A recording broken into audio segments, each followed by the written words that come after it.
So we will get started. Welcome you guys to the EntreNetwork podcast. This one is going to be more so informative.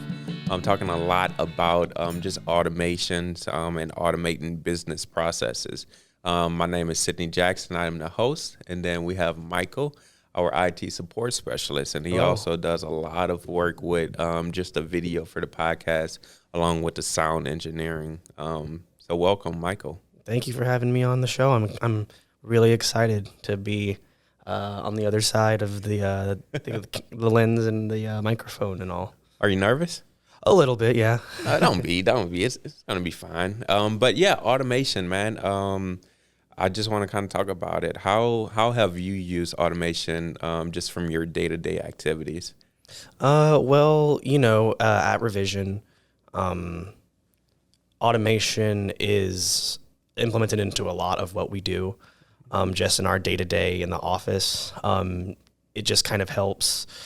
The whole idea of automation, of course, is to just streamline, optimize your workflow. Those small little things that are like really monotonous or that might have to be done a lot of times over and over, or something that is like you just might forget it. It's a kind of a small thing that you might not always think about, and you find yourself forgetting it a lot, or whatever. Yeah.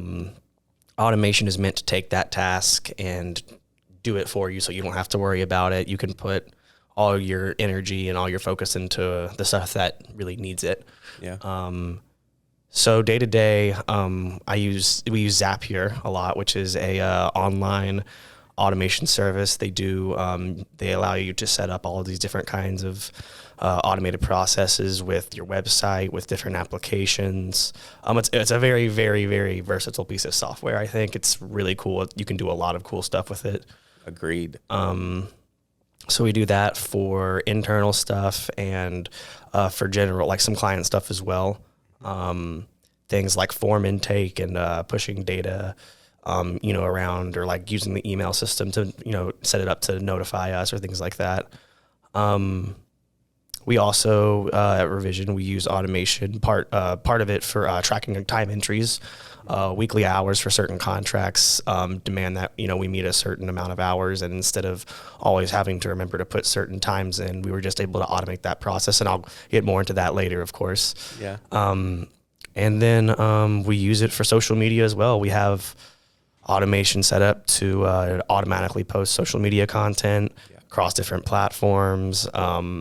Something that, I've only recently started to really get knee deep on. Yeah. But it's really cool, really fascinating, and I'm really liking what I'm learning about it, and I'm just look forward to learning more about it. So yeah.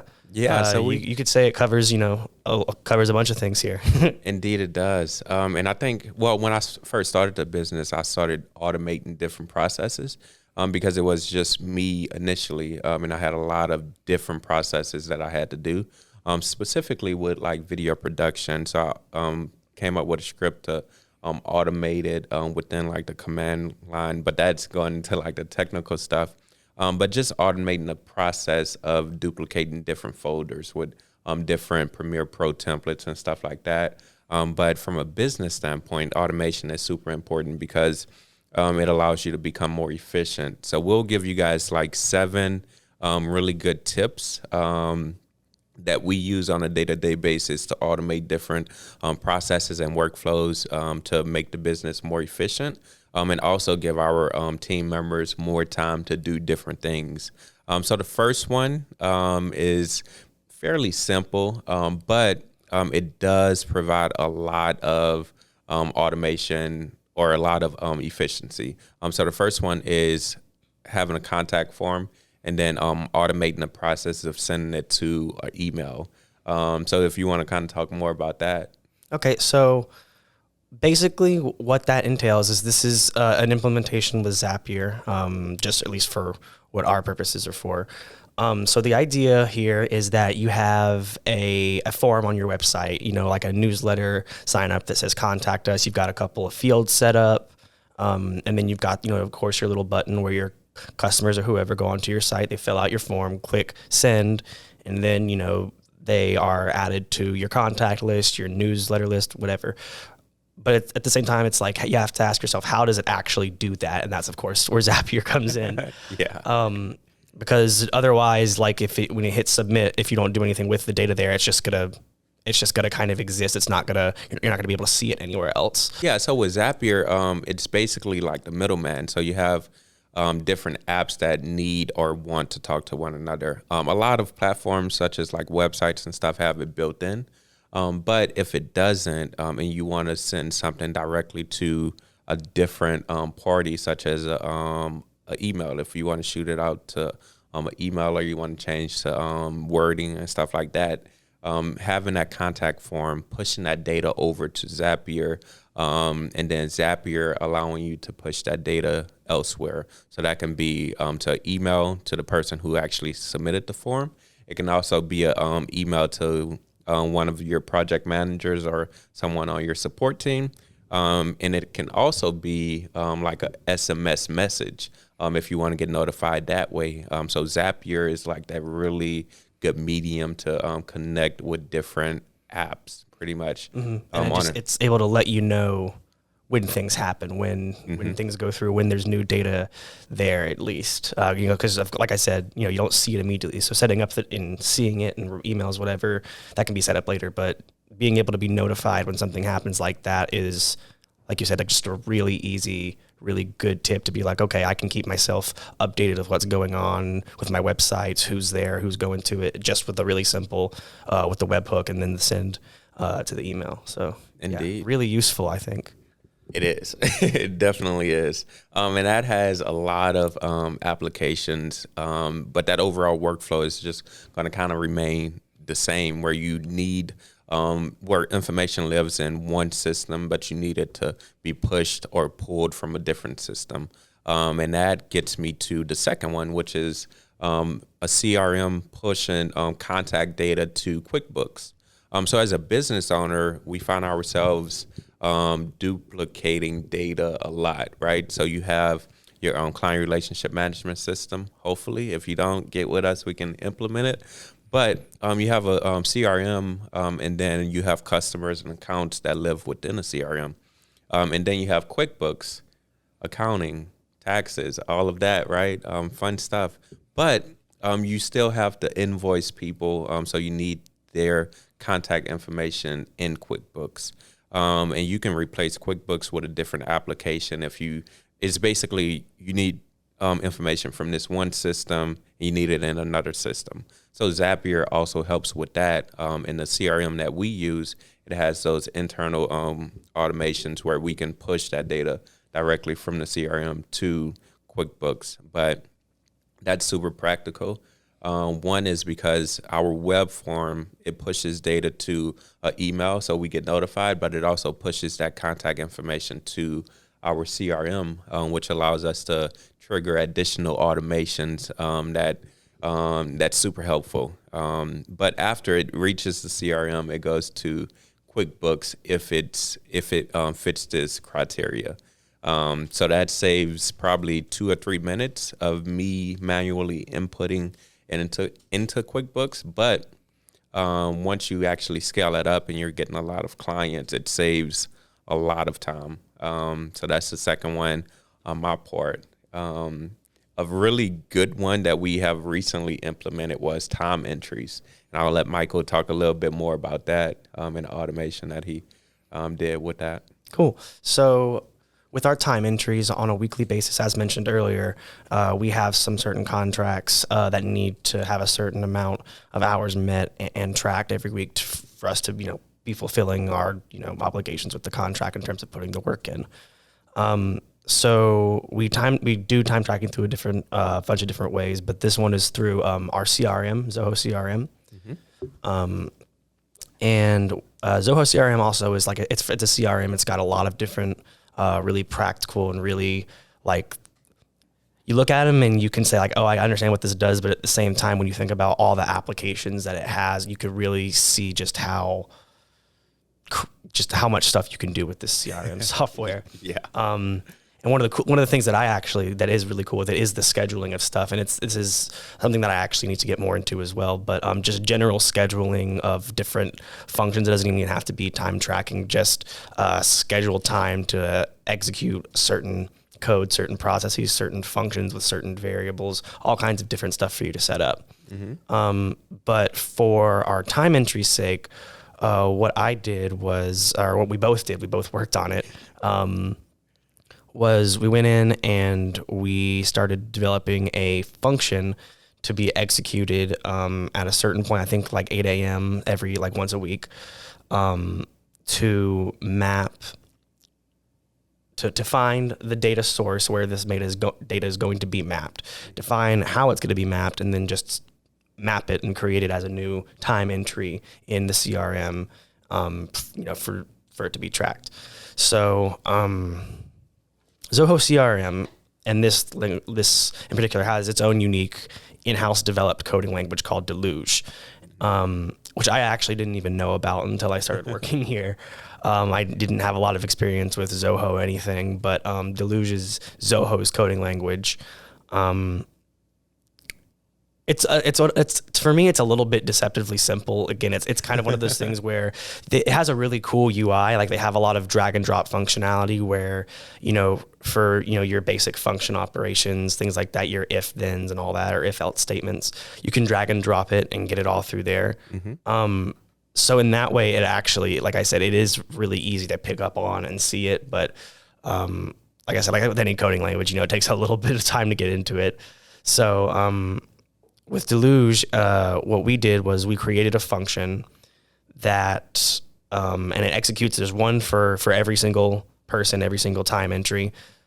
So it's basically just this little chunk of code, and it's scheduled to execute at every point in time. And what it does is it takes, for each individual person, it takes their ID for like their account in the CRM as an employee. It takes it as a number. It takes the contract as a number.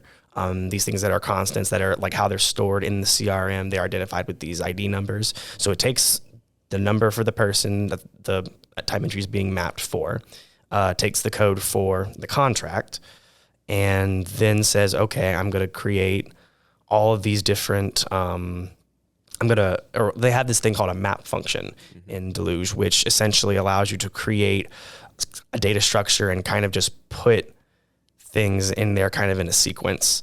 That's probably not the best way to explain it. It just sounds like a very basic data structure. But it has a little bit more of a, what's the word I'm looking for? It's a little bit more tangible, I think, like as a data structure. It's not like, and it's really good specifically for like this kind of dynamic, versatile data that you're going to be getting and like mapping to things. It just makes things a lot easier, in my opinion. Definitely does. Yeah. So with the time entries, time entry overall is error, right? Yeah. So trying to make it easy on the overall team, it's like, hey, how do we automate this? And that goes back to the initial conversation of why do you put automation in place to begin with? And the answer is basically to increase efficiency, right? And if it's super repetitive tasks that you have to do, and you have to meet these criteria, you can go ahead and predict that and then automate the process. So with the time entries, we have some that are automatic, but some that are queued up based on like if we meet a client, right? So we look at it and we say, hey, we met with a client, and then it's this many hours. And then it notifies the person. So as far as like the time entries and automating that process, of course, it's some that you can't really automate because you can't predict how much you'll spend on a specific client. But the ones that's kind of like the floor, that you can automate that overall process. But with that, we'll go to so Deluge. I love it, man. I started working with it probably 2 or 3 years ago. So Zoho CRM is a really good CRM to automate. I think it's super efficient in terms of being customizable, and that's why I love it as an IT person. And then, of course, you too. So it can get extremely complex, but just making it extremely simplified, right? So you have everything at your fingertips, but The question becomes, how do you make it, how do you give each team member or each position exactly what they need and it not be like overkill? But that's a conversation for a different episode. But next we'll go into canned emails. So Zoho CRM also offers canned emails, and a canned email is basically a repetitive email that you send out, not on a daily basis, hopefully, but every once in a while, right? So for EntreNetwork, we have a canned email telling people, hey, thank you for your interest in EntreNetwork. This is sponsored by Revision Marketing Group. These are some of the links, and all of the information that they need, right? But for me or for Michaela, who's our project manager, to type it all up, it doesn't really make sense, right? So we use canned emails a lot, and that's automation that's really helpful. It saves a lot of time, so you can get to other things, and then of course it helps you with the overall typos and everything, right? So we use Write Inbox, I believe that's what it's called, with Gmail, or at least I use it. And then we also use Zoho CRM for canned emails. Yeah. So the next one is social media marketing.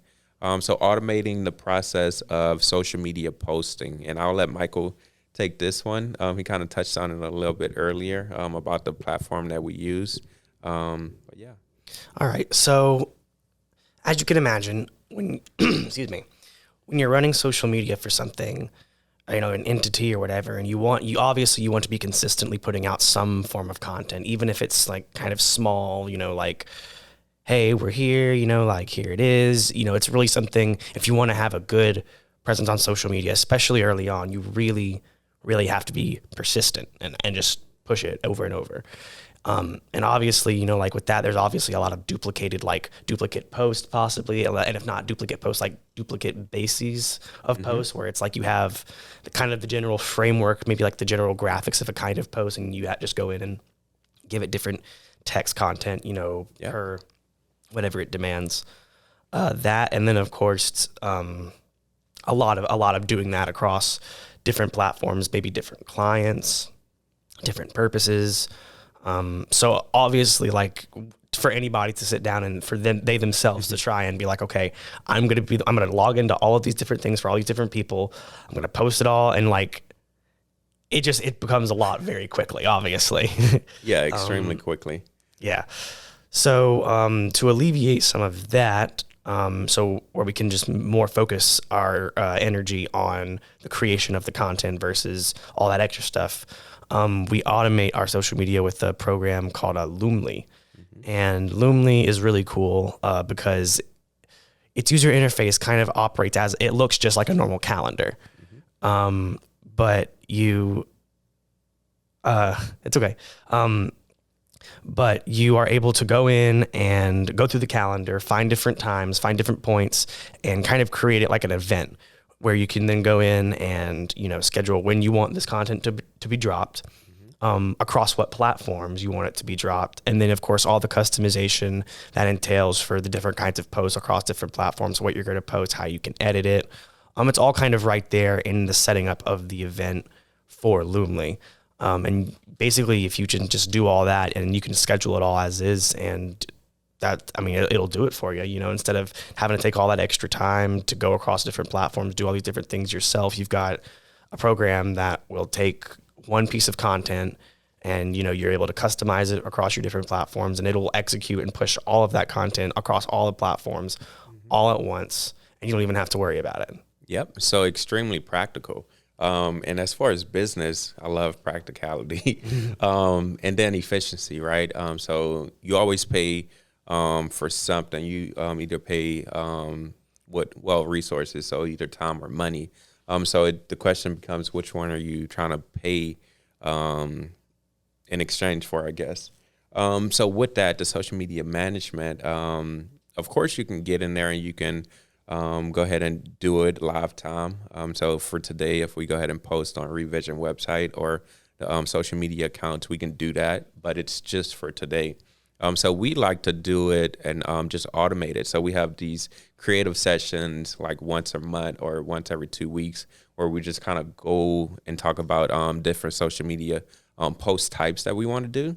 And then after we get an overall foundation from that, we have our library of, past post types or the text content, because you touched on it earlier saying some of the stuff is duplicated, right? So not the actual content, but the overall text structure is going to somewhat be the same for if it's the same post type, right? So if you're done like a quote, you have a consistent text content for the quote, where it's like a paragraph up top and then it's a call to action at the bottom, so on and so forth. So that's what we do as far as like planning it out. And then once we've taken into Canva, and this is talking a lot about the overall social media process, but it's super efficient because we do it all within like a day or two, which saves us time to do other things throughout the month. And also double up on content. So if we're feeling spontaneous and we want to just kind of do a lot of social media posts for that day, we don't feel that urge or that, not urge, we don't feel the stress in terms of having something to post every single day. So the next one, number 6, is folder templates. So a folder template is basically, Michaela's moving up. Get out of here. So folder templates. So we use this a lot, especially since we do video production, and then we have 2 podcasts going.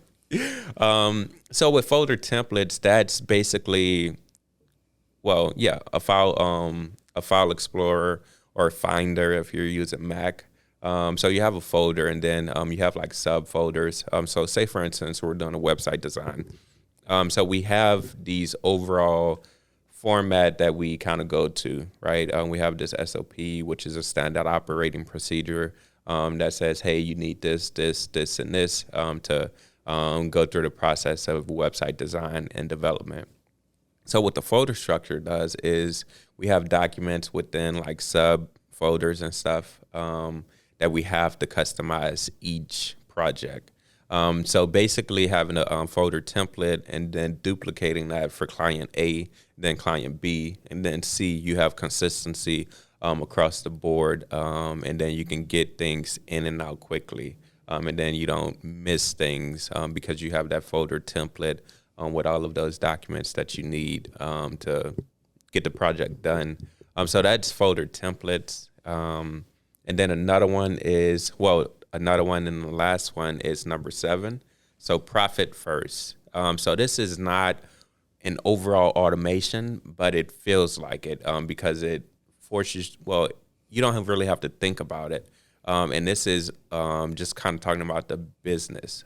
So with profit first, it's a book that I read. I forgot the author, but it was a really good strategy to make sure or force your company to be profitable.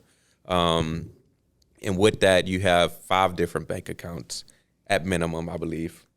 So you have 5 different bank accounts. So the first one is the income account. So a lot of business owners, they only have like 1 or 2 or 3 bank accounts, which is super practical. But for me, I remember, personal story, I remember probably 3 or 4 years ago, me and my wife, we only had like 1 bank account, a joint bank account, which was fine, but it wasn't the best because I didn't know how much money we had to spend. So of course you have obligations like rent and all of these other things, expenses that comes with living, period. Yeah. So you have the necessities, and then you have what we call play money in a sense. So with that, I didn't know how much play money we had. So I was like, how much money do we really have after the 15th or after the 17th when all of these necessities kind of come out? So it was tough on me. I'm okay with money, but just not really knowing was just like, So we implemented 3 bank accounts. So we have the personal account, we have the bill account, and then we have savings. So pretty much having like 70% of all of our income go to the bill account, 30% to 20% to the personal, which is just kind of like fun money that we can have fun with, or we can pay off debt with. It's just not earmarked for pretty much anything. Then 10% to savings. So with that, we have, hey, as soon as we get a check, we go ahead and separate it into these different accounts or these buckets, so we know what we have, and we're good on bills and stuff like that. So that's pretty much the same for Profit First almost, but you have different accounts. So you have the income account, which is kind of like the account where you cash checks or you deposit checks, and then like on the 15th or once a month or twice a month on the 15th and the 30th, you go ahead and push it to different bank accounts. So one is the profit one. So you always put profit first, and then you have the tax account because, of course, Uncle Sam has to get paid. And then you have operating, and then which is just the operating expenses for the business. And then you have compensation or owner's comp or just compensation. I use it as compensation for everybody and wages and stuff like that. So with that, it's a certain percentage that you allocate to these different accounts.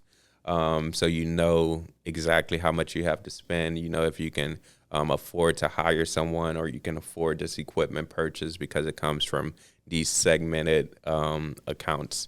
And it also helps because you don't have this one account where you have like a big amount of money, and it's not you don't really account for things that's going to happen throughout the month, such as payroll and purchasing of equipment and stuff like that. So that's a really good quote unquote automation that we use here to keep things afloat, and also pace ourselves for those months that revenue is kind of low, and then also the months where it's high, we still have those same allocations. So when it is low, we can go to those individual accounts. And yeah, that's pretty much it as far as this one, the 7 automations that can help your business be sustainable and grow. Yeah, you want to add anything, Micah? Yeah, I was gonna actually. Did you mention the automation for form data to Google Sheet? We did not. All right, so it looks like there might be an secret eighth automation. So one of the biggest automations that I find that we use internally, it's a client thing as well. It's just a pretty useful thing when you think about it. As previously mentioned earlier, when a customer clicks send on their data, and they're trying to sign up for your newsletter or whatever, you have to be the one to figure out where that data goes and how you are able to see it. You're not just going to be able to see it. So Zapier, and just different online, this isn't a Zapier only thing. It just happens to be a very easily integrated with Zapier thing. And we're not sponsored by Zapier or Zoho CRM or anybody yet. But, so there are these things, and you mentioned webhooks, right? Yes. All right, so webhooks are super cool. I had to do a little bit of research into them for this and learn a little bit more about like how long they've been around for a little bit. They're kind of a new thing, I think of it as to be kind of on the nose about it. I think of it like a guy who's throwing out a fishing net and he's throwing out the hook and he's going, nah, and then only, for the sake of metaphor, the hook is the data basically, or a request to say, hey, I'm trying to send this data for an automation so the data from the website can be sent to wherever to where it's more tangible with you and whatever you need to do with it. So with Zapier and, of course, like with Elementor and WordPress, that's just, a website plugin, customization plugin with WordPress to customize it. But it does have a really good integration for allowing for webhooks with Zapier specifically. But how webhooks kind of work is there's usually like a couple of links you have to copy or like some kind of like ID key or something like that. And you link your website, your website's UI API with the integrated webhook that's been sent out with Zapier. And of course, as you're going with Zapier, you're testing it, making sure that it's all caught. But, that's like setting it up with your website to catch the thing is like the fish biting onto the hook. And it's like, okay, I got your data now. So now, of course, you've gotten the data, you've got it hooked, Zapier has it, okay, it's all good. But now what do you want to do with it? Yep. And of course, from there with Zapier, you can do a lot of different things. But you can create new contacts, you can create, new events, you can do all kinds of stuff. But really the most practical one, and the one that I find myself building off of a lot lately, is just taking that data and putting it into like a Google Doc or a Google Sheet. I use Google Sheets more myself because when it comes to data like that, I like to be able to map like rows and cells and like have it all a little bit more organized. I like spreadsheets. So, but of course you can do it with like a Google Doc or really whatever, as long as Zapier or whatever allows it, however you want to do it. So you set it up with Zapier to, at that point with the data, push it to a Google Sheet, and you can go in. You can go into the fields that they've taken and say, okay, take this field that's pulled from the webhook and put it into this sheet, this worksheet, this cell, this column, and it will. Like you can sit there and do the whole, like after your automation is complete. I've done it where, I have the Google Sheet open and then the website open, and I'll type in like a dummy test, and it'll be like, whatever. And then I'll hit send, and then like a second later, it's right there in the Google Sheet. Of course, which is practical because, not only that, but you can push it to Zohar CRM as a contact. You can push it as an SMS message to notify somebody. It's definitely a lot because, so looking at just like a contact form on a website, we have a few different ones, and it goes a few different places, right? But just talking about like overall coding, and then if then else statements and stuff like that, Zapier has that as well, where if you have a contact form and you say, hey, contact name for a field, you have the company name, and then you have a service that they're interested in, right? So if you have like website versus automation versus social media management. So if they click on social media management, and then that webhook gets shot to Zapier, you can go ahead and push all of that information, all of those fields on that contact form directly to a Google Sheet. And then on top of that, after you pushed it, inside of that same Zapier, they call it Zaps, you can go ahead and set up something different. So you can push that information to a client relationship management program. You can go ahead and send a text message or automated text message to the customer.